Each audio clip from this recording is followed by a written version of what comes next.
Aku terlahir dari keluarga miskin. Ibuku seorang pembantu, bapakku cuma tukang becak.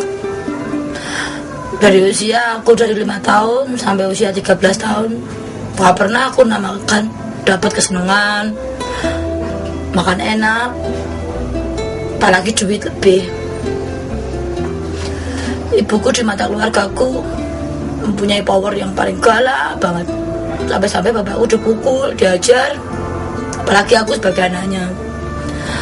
Salah sedikit bangun kesiangan aja diajar sampai aku menginjak dewasa. Karena ibuku mengajar aku terlalu sering. Aku seorang PS, dan PS itu sering ngajak dan memberi kesenangan aku. Sering mengajak aku ke tempat hiburan tanpa sematuan ibuku. Karena ibuku tahu, setelah aku tahu kedekatan aku sama PS itu, ibuku memukul aku. Aku diajar habis-habisan dan aku diusir. Aku dibilang, kalau kamu jadi pelacur, mendingan keluargamu kehilangan 1 telur atau 1 anak. Tahun 90 aku lari dari Semarang. Aku lari ke Simpang 5. 1 minggu aku gak pulang. Aku setelah pulang 2 minggu aku pulang, cuma tak keluargaku, aku udah dibilang kotor, najis, dan aku harus angkat kaki dari rumah untuk selamanya. Dalam prinsip aku hidup ingin mengejar apa yang belum pernah aku rasakan, apa yang belum pernah aku dapatkan dari orang tua, dari kasih sayang, dari makan, dari segala kesenangan yang aku dapat. Dalam prinsip aku gak bakal menyesal jadi pelacur, walaupun aku tahu itu dosa. Di usia mudaku, aku dinikahkan oleh orang tuaku, dan di usia mudaku aku melahirkan seorang anak prematur.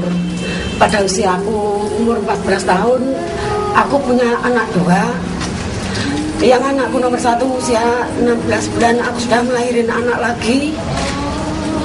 Dan di usiaku yang 14 tahun lebih sedikit, aku melahirkan anak lagi tahun 85.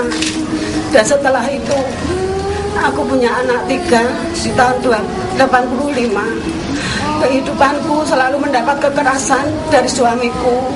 Suamiku tidak mau tahu bahwa aku ini punya anak, dan aku menginginkan KB itu dilarang. Di tahun 87-an aku melahirkan anakku yang keempat. Itu aku merasa tersiksa, dan aku harus bekerja untuk menghidupi anakku. Dan di tahun 89 aku melahirkan lagi seorang anak. Setelah anakku 5, aku ke 1 kamar, aku menghidupi anakku, dan aku mencari nafkah untuk menghidupi, untuk menyekolahkan anakku. Di tahun 95 aku diusir oleh orang tuaku, mertua aku, karena aku tidak kuat mendapatkan kekerasan dari orang tuaku, mertua aku, suami aku. Aku pergi dari rumah, aku terlantar di jalan, aku ditolong oleh orang desa. Itu pun aku keadaan hamil. Di tahun 99 aku terjun menjadi seorang PS.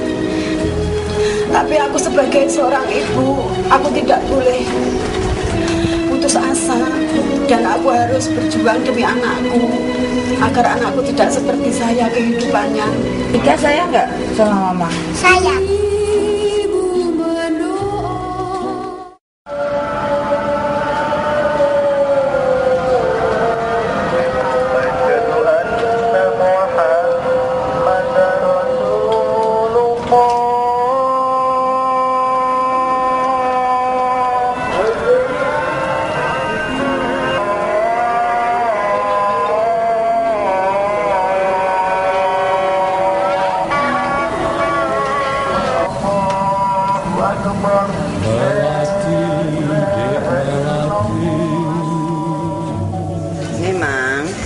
teman-teman, PS sering mendapat kekerasan itu bukan dari kerabat dekat aja, juga kekerasan fisik dari petugas Pol PP pun sering mendapat kekerasan.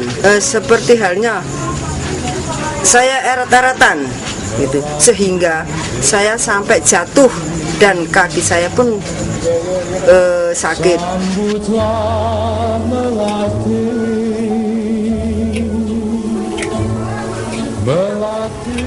Pengalaman Mbak waktu mendapatkan kekerasan di rahasia itu gimana?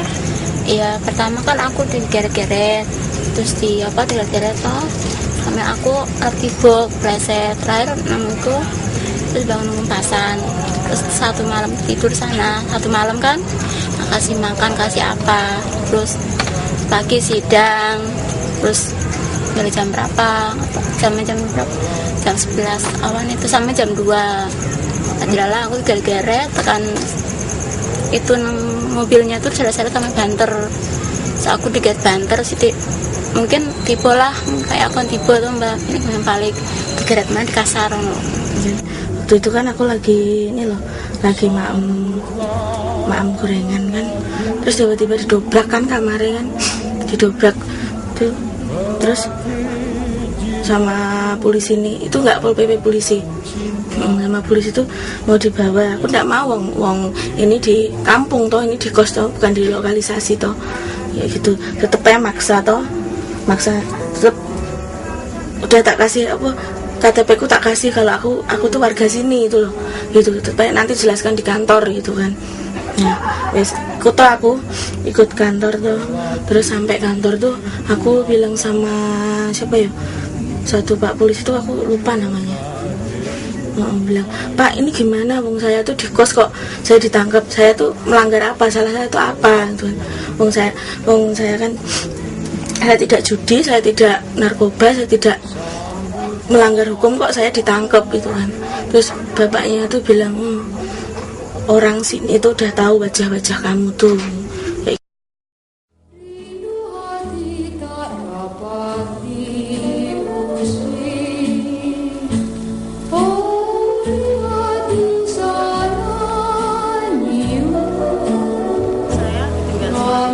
Sering mendapat kekerasan sering garuan di kamar, di lokasi beberapa kali, dan kami sering mendapat kekerasan itu dan sering mendapat denda itu sebesar, kalau yang kena 1 kali 50, 2 kali sampai 100 sampai 150.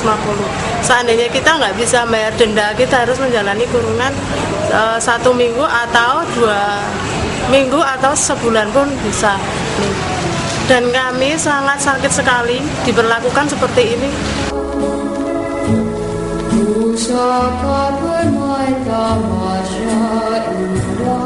Waktu di Garut itu bagaimana Ibu sebagai PS itu diberlakukan oleh Pol PP?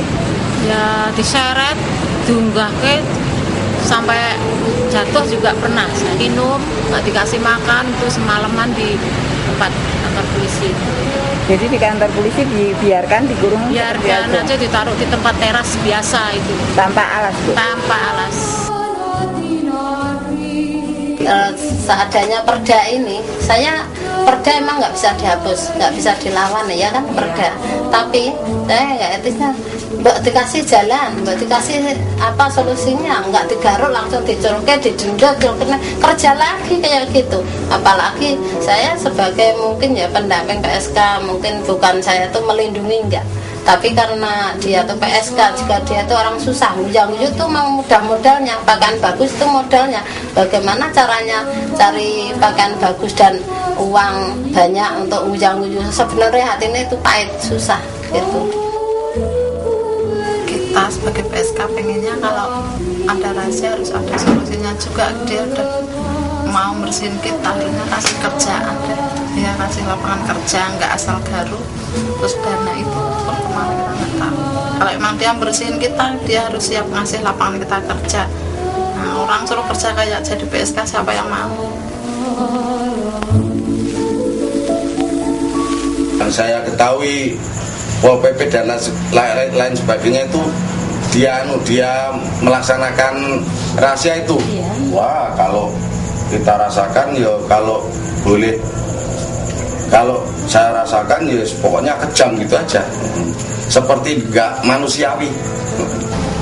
Yo kalau harapan saya ditiadakan, tapi kalau terpaksanya pemerintah itu bersikeras, bersikukuh harus diadakan, itu yo paling tidak harus apa yo, harus ramah lingkungan gitu loh.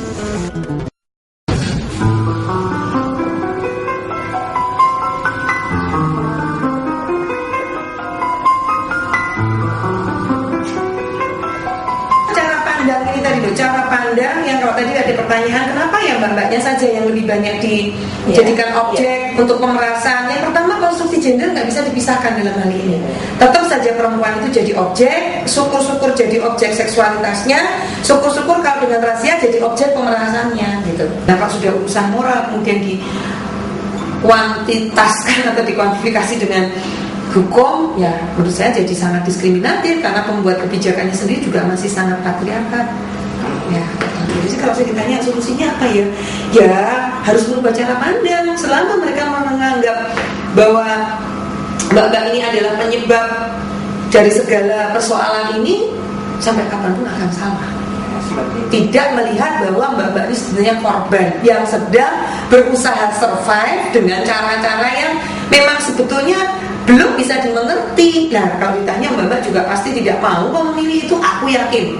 Gitu, ya toh. Cuma masalahnya untuk bisa dia seperti itu kan, ya yang penting ini bersih. Bahkan contoh, andai kata ditanya,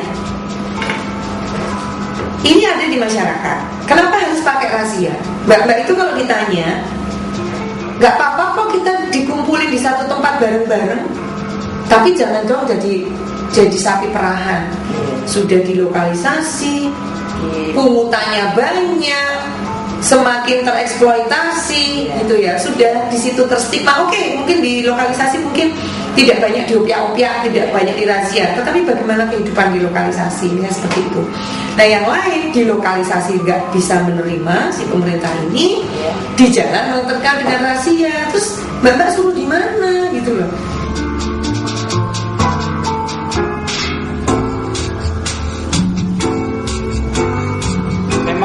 Dalam razia yang selama dilakukan itu banyak hal yang belum bisa dipahami oleh baik kalangan aparat maupun juga bagi kalangan pemerintah, artinya dari pihak pemerintah pembuat kebijakan itu sendiri. Dan kalau kita lihat di lapangan bahwa razia selalu dilakukan dan mengedepankan yang namanya kekerasan.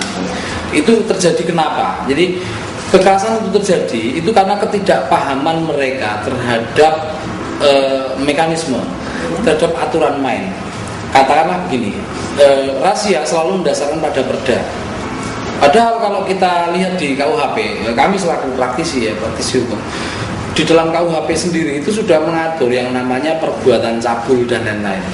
Nah sementara kalau kita misalnya bicara tentang praktek pelacuran, itu kan orang pasti hanya akan menangkap pada saat ada seorang perempuan ada di tengah jalan, atau dia melambai-lambaikan tangan di pinggir jalan pada jam-jam tertentu di mana itu dianggap tidak wajar gitu.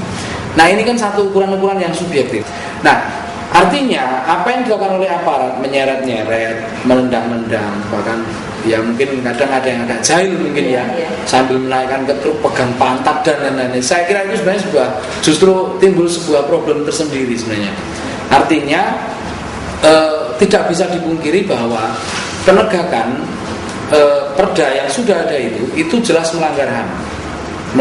Karena tadi bahwa seharusnya kaum PS yang juga dalam notabene mereka adalah manusia, itu juga masih punya hak asasi manusia untuk diperlakukan sama di hadapan hukum dan undang-undang. Nah, sehingga ya saya bisa menyimpulkan bahwa kalau sekarang terjadi banyak perlakuan kekerasan oleh aparat, itu merupakan pelanggaran HAM. Dan kedua, bagaimana cara untuk mengurangi atau bahkan menghilangkan itu? ya harusnya semua orang sudah satu pemikiran bahwa PS adalah kaum yang harus diperlakukan sama, dilindungi. Solusi atas tindak kekerasan itu sendiri ya regulasinya, aturannya harus yang dirubah. Dirubah dalam arti cabut atau batalkan atau dinyatakan tidak berlaku lagi perda tentang tentang pelacuran itu ya. Itu harus dinyatakan itu tidak berlaku dan itu harus dibuang ke tempat sampah dan dimulai lagi sebuah tatanan kehidupan yang lebih mengedepankan perlindungan pada semua orang termasuk kaum PS.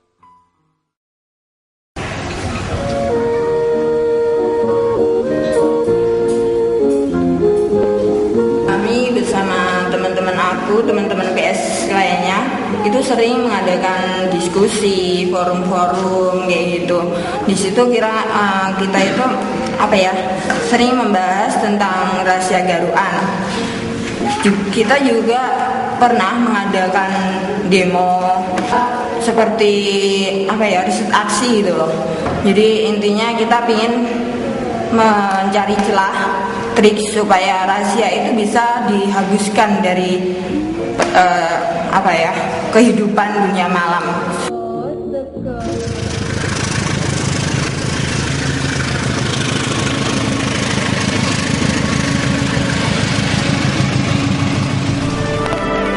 Kita bujang-bujung itu karena modal yang bujang ini sebenarnya hatinya pahit. Dan aku harus berjuang demi anakku. Nah, orang suruh kerja kayak jadi PSK, siapa yang mau? Jauh perjalanan mencari intan pujaan.